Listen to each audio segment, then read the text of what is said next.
We are neither pro nor anti-American. We are neither pro nor anti-Chinese, nor pro or anti-French, nor pro or anti-Russian, nor pro or anti-Turkish. We are simply pro-African, that is all.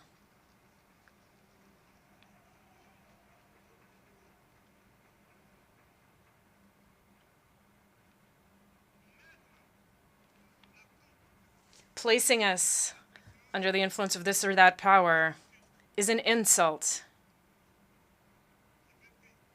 It is contempt and racism towards a continent of more than 1,300,000,000 people. It is important that in this prestigious and influential assembly, we understand clearly and definitively that the era of the old Africa is over.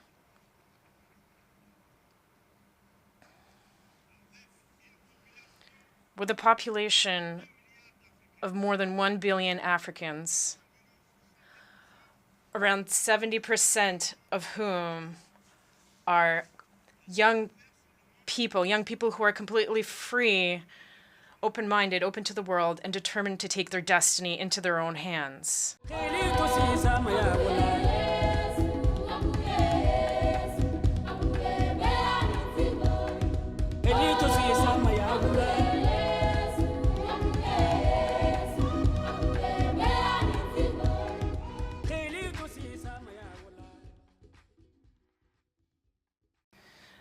Allow me to take this truth exercise a little further.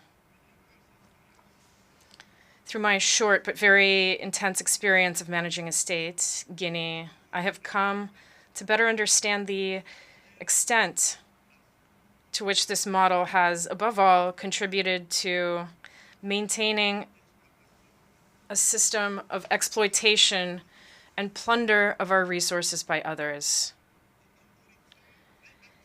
and a rampant corruption of our elites. National leaders who have often been granted democratic labels based on their acquiescence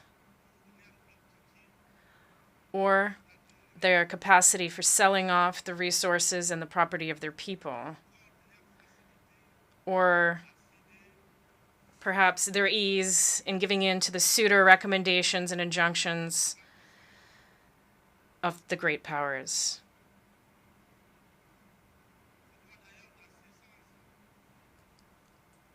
I must confess in this regard that everything that I am facing goes beyond all imagination. These are the same people who profess democracy, transparency, who denounce poor governance and corruption, who dictate the rules. It is they who, behind the scenes, very discreetly and underhandedly, are increasing pressure to make us cede our national wealth through unconscionable leonine contracts. I understand certain leaders and some of my predecessors who, because they possess certain weaknesses, because they were under pressure, or because they had skeletons in their closets, or particularly because they had a political agenda, gave in to what was being asked of them. I understand them, even if I do not approve. In some cases, I was even reminded that if I had a political agenda, I would be less comfortable carrying out the reforms that my government and I are tackling. One thing is certain. We have but one concern, and that is the well-being of the people and living together. This is our priority. This is why the transition I lead has chosen to focus methodically on clear objectives in a precise order: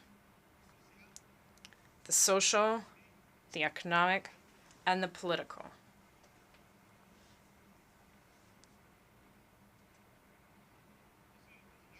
Mr. President, ladies and gentlemen, I wear my uniform in service to my people, and I would be grateful if you would respect that oath.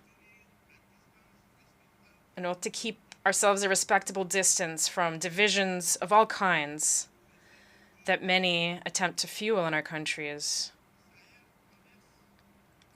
The Sahel is undergoing one of the most serious crises in its very long history.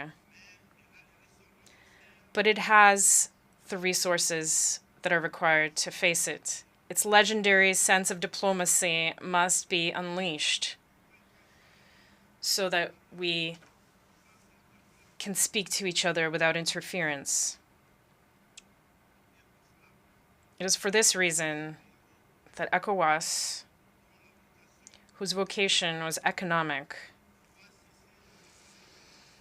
let's stop getting involved in politics and favor dialogue. The African people are tired, exhausted by the categorizations with which everyone wants to box us in.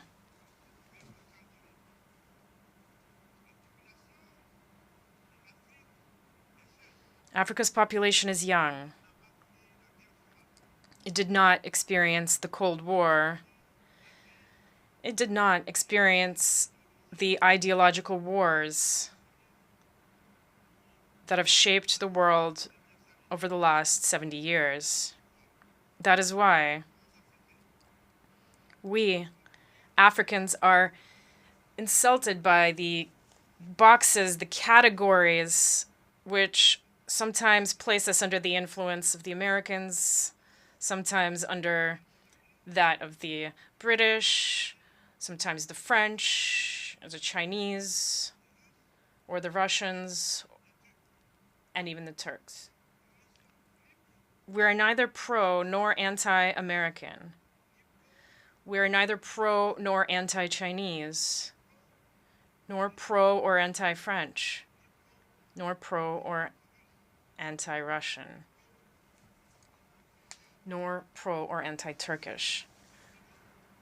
We are simply pro-African, that is all.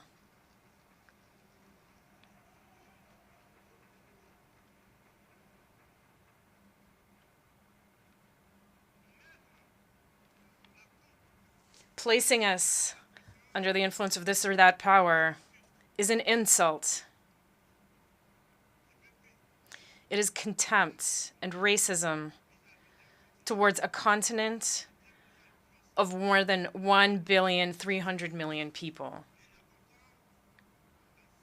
It is important that in this prestigious and influential assembly we understand clearly and definitively that the era of the old Africa is over.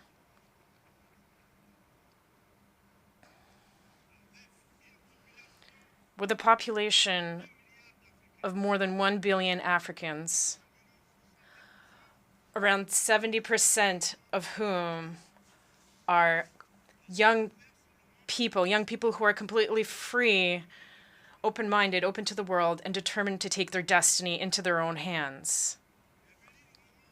The time has come to realize that the structures, the rules from the post-war era,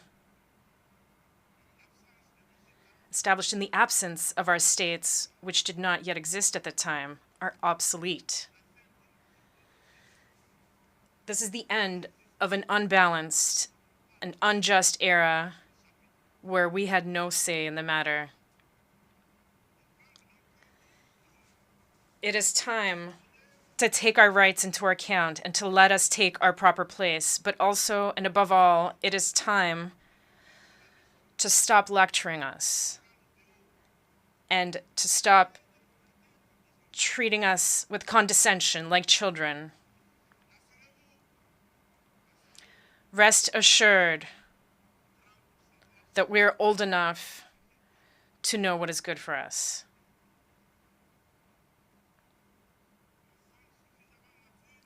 We are mature enough to define our priorities, to design our own models, which are in line with our identity, the daily reality of our countries and our populations, in line with what we are, quite simply. We would be very grateful to you if you trust us and let us run our business as you have allowed in certain regions of the world, as you have allowed in Asia, in the Near and the Middle East, to cite only a few.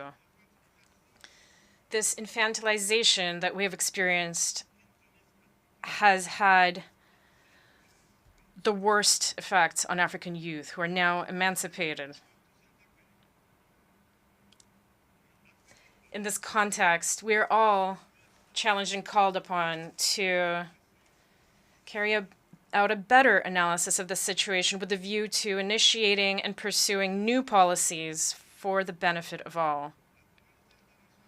The international community must look to Africa with new eyes. It must now engage in genuine cooperation with Africa in a spirit of win-win partnership. I thank you for your attention.